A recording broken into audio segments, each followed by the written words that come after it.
We must ensure greater permanent and non-permanent representation for Africa, for Latin America and Asia, including permanent seats for India and Japan.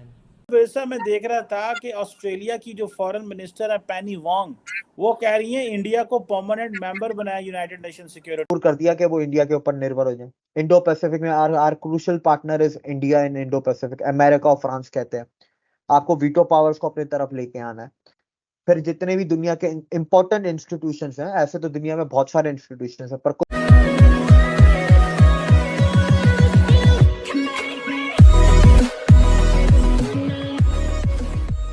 नमस्कार दोस्तों, पूरी दुनिया का centre point है ना India बन रहा है। मतलब यहाँ पर हम ऑस्ट्रेलियन विदेश मंत्री भी ये कह रही है कि भाई इंडिया को यहाँ पर अब परमानेंट सीट का वो पूरी तरीके से दावेदार है। और अगर यहाँ पर और कई बार और भी रिपोर्ट्स आई है कि अगर यहाँ पर इंडिया को इस टाइप का मेंबर नहीं बनाया जाता, परमानेंट मेंबर नहीं बनाया जाता, तो सिचुएशन ये हो जाएगी कि पूरी दुनिया का बैलेंस है वो यहाँ पर बिगड़ सकता है। क्योंकि मान लीजिए कि यहाँ पर इंडिया और स्ट्रांग होता जा रहा है और उसको परमानेंट सीट नहीं मिलती, तो होगा क्या, इंडिया जब जब उसको मौका मिलेगा ना अपने हिसाब से एक अलग सर्कल बनाने की ट्राई करेगा।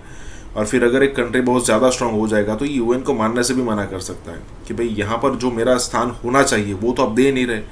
तो फिर क्या होगा, फिर वही होगा कि भाई मैं भी यहाँ से आपको टाटा गुड बाय कहता हूँ, क्योंकि आप यहाँ पर अपनी मोनोपोली चलाना चाहते हैं तो मैं अपना अलग से ग्रुप बनाऊंगा, चाहे वो यूएन हो चाहे किसी और चीज़ की बात हो। तो यहाँ पर यही बात हो रही है कि आखिरकार इंडिया को सारे के सारे कंट्रीज सपोर्ट कर रहे हैं। इसी के साथ ये वीडियो शुरू करते हैं। मैं देख रहा था कि ऑस्ट्रेलिया की जो फॉरेन मिनिस्टर है पेनी वांग, वो कह रही हैं इंडिया को परमानेंट मेंबर बनाया यूनाइटेड नेशन सिक्योरिटी काउंसिल में।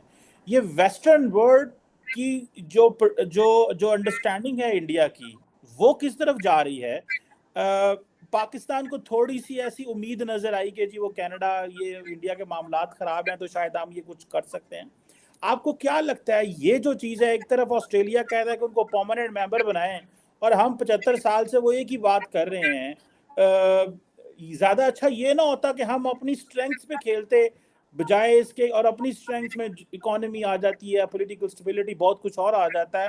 ये दो डिस्पैरिटी आपको क्या लगता है इस तरह के हालात में वेस्टर्न वर्ल्ड या दुनिया पाकिस्तान की बात सुनेगी जब इंडिया ने अभी अफ्रीका को ग्लोबल साउथ को होने की वजह से G20 में मेंबर बनाया है और फर्स्ट वर्ल्ड कह रही है कि उनको यूएनएससी में होना चाहिए। तो आपको नहीं लगता है हमारी डिप्लोमेसी जो है वो आउटडेटेड किस्म की डिप्लोमेसी है? नहीं, आपका प्राइम मिनिस्टर अगर ये कहता है कि वर्ल्ड अलायंस बनाया जाए इंडिया के खिलाफ, तो इसका मतलब ये है कि या तो उनको पता ही नहीं कि वर्ल्ड जो है वो किस चीज पे मुश्तमिल चिड़िया का नाम है और उसमें कौन कौन से मुल्क और ब्लॉक शामिल हैं, या फिर ये है कि वो बहुत ही ख्वाबों की दुनिया में रहने वाले कोई जो पुरानी वो कदीम दियो मालाई किस्म की दास्तानों के करैक्टर होते थे। भाई दुनिया, आप एक तो उस जो दुनिया ग्लोबल अलायंस बनेगा उसमें एक तो आप हैं, दूसरा कौन होगा? यूनाइटेड स्टेट ऑफ अमेरिका से शुरू करें तो इस वक्त दुनिया में सबसे जो करीब तरीन पार्टनर है जो नेटो से बाहर निकल के अटलांटिक जो के उस पार जाके, तो वो भारत है। डिस्पाइट जो कोई कनाडा के साथ कर दिया कि वो इंडिया के ऊपर निर्भर हो जाए। इंडो पैसिफिक में our crucial partner is India in Indo Pacific. America और फ्रांस कहते हैं आपको वीटो पावर्स को अपनी तरफ लेके आना है। फिर जितने भी दुनिया के इंपॉर्टेंट इंस्टीट्यूशंस हैं, ऐसे तो दुनिया में बहुत सारे इंस्टीट्यूशंस हैं, पर कुछ जो इंपॉर्टेंट इंस्टीट्यूशंस है आपको उसमें अपनी पावर बढ़ानी होती है, ठीक है, वो इंडिया ने बढ़ाई। उसके बाद क्या होता है, आपको अपने गोल्ड रिजर्व्स चाहिए। वैसी बात है, एक होता है डॉलर रिजर्व, एक होता है गोल्ड रिजर्व। जब आपको अपनी करेंसी स्ट्रॉन्ग करनी होती है तो आपको अपने गोल्ड रिजर्व बढ़ाने होते हैं। तो इंडिया ने इन 9 सालों में आहिस्ता आहिस्ता स्लोली अपने हर गोल्ड रिजर्व हर साल बढ़ाते गए, अभी भी बढ़ाते ही जा रहे हैं और बड़ी बल्क बाइंग हो रही है इंडिया की।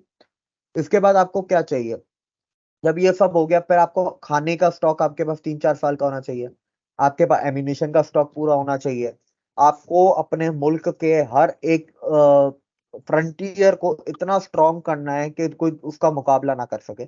We must ensure greater permanent and non-permanent representation for Africa, for Latin America and Asia, including permanent seats for India and Japan. अब एक तरफ पाकिस्तान का एक मंगा कंगाल कंट्री कटोरा हाथ में, और दूसरी तरफ एक कंट्री जिसका नाम है ऑस्ट्रेलिया, उसका फॉरेन मिनिस्टर क्या बोल रहा है, तो यूएन किसकी बात सुनेगा? सो सीधी सी बात है भाई, फंडिंग यूएन कर रहा है और यूएन इस फंडिंग ऑस्ट्रेलिया कर रहा है, और इनसे बड़ा कंट्री है और इनसे काबिल कंट्री है। ऑस्ट्रेलिया की पूरी दुनिया में सुनी भी जाती है, इंडिया की भी सुनी जाती है, अमेरिका की भी सुनी जाती है, अमेरिका खुद सपोर्ट कर चुका है।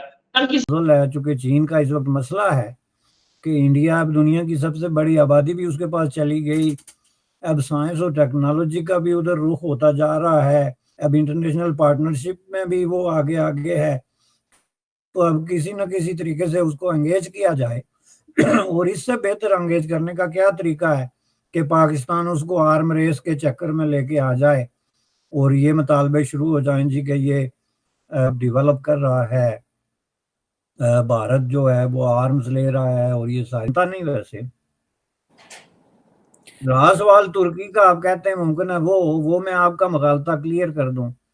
अभी पाकिस्तान के प्रेस में ये कहा गया है जी तुर्की वाहिद मुल्क है जिसने यूनाइटेड नेशन में मसला कश्मीर उठाया है और हमारी हमायत की है।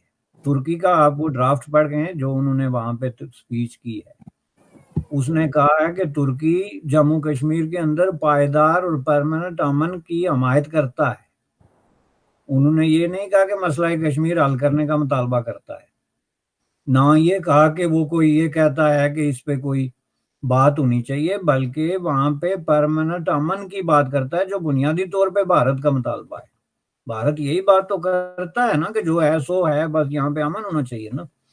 तो वो आप उसको घुमा फिरा के कहते हैं जी तुर्की ने हमारा मसला उठा दिया। अब ये जो है ना सेल्फ जो है ना आपकी कंट्राडिक्टरी और डिसीविंग किस्म की स्टेटमेंट्स अवाम को बेवकूफ बनाने के लिए तो किसी हद तक चलती हैं और चल रही हैं बड़ी कामयाबी से, लेकिन दुनिया इस पे हंसती है। खुशकिस्मती है कि उन्होंने अपने कॉन्सुलेट में बैठ के ये प्रेस कॉन्फ्रेंस की जिसमें सारे उर्दू के अखबार थे, तो उन्होंने ना कुछ लिखना है ना बोलना है, उन्होंने एक फोटो बना के लगा देना है बस। वरना इस तरह की प्रेस कॉन्फ्रेंस जो है उनको एक अच्छा सा की जो कॉमेडी शो उनके फायदा उठाते हुए मौका कौन सा अमेरिका ने दिया रशिया यूक्रेन वॉर का। जब अमेरिका ने डॉलर को वेपनाइज किया तो इंडिया को एक मौका नजर आया और उस मौके का इंडिया ने इस्तेमाल करके रुपी को इंटरनेशनलाइज करना शुरू कर दिया। ठीक है, तो आपके सॉफ्टवेयर तो पूरी दुनिया में अगर यूपीआई देखें तो 40+ मुल्कों में है, पर इंडियन रुपी आपका 21+ मुल्कों में अभी भी चल रहा है। तो आप स्लोली आहिस्ता आहिस्ता जाते हैं। फिर इंडिया उसको किस तरह कर रहा है कि भाई जहां जिन मुल्कों के साथ एफटीए करना है वहां इंडियन रुपी घुसेड़ो। इंडिया तो ऑलमोस्ट हर दुनिया के हर जगह ही एफटीए की बातें इंडिया की चल रही हैं। तो ये एक और फटल तरीका होता है आराम से प्यार मोहब्बत से बगैर किसी कोई नजरों में आए अपने रुपी को इंटरनेशनलाइज करना। अब आप ऑयल को कैसे तोड़ोगे, उसके दो तरीके हैं, या तो जो ऑयल प्रोड्यूसिंग नेशंस हैं वो आपके फेवर में आ जाए या आपके पास खुद के पास ऑयल आ जाए। तो दो ही काम हो सकते हैं। ठीक है, अब ये है कि इंडिया के पास अपना ऑयल भी आ गया, इंडिया ने दुनिया भर में जाके बाकी जगहों पे ऑयल और गैस ब्लॉक भी खरीद लिए और जो ऑयल प्रोड्यूसिंग नेशंस थी उनको भी अपनी तरफ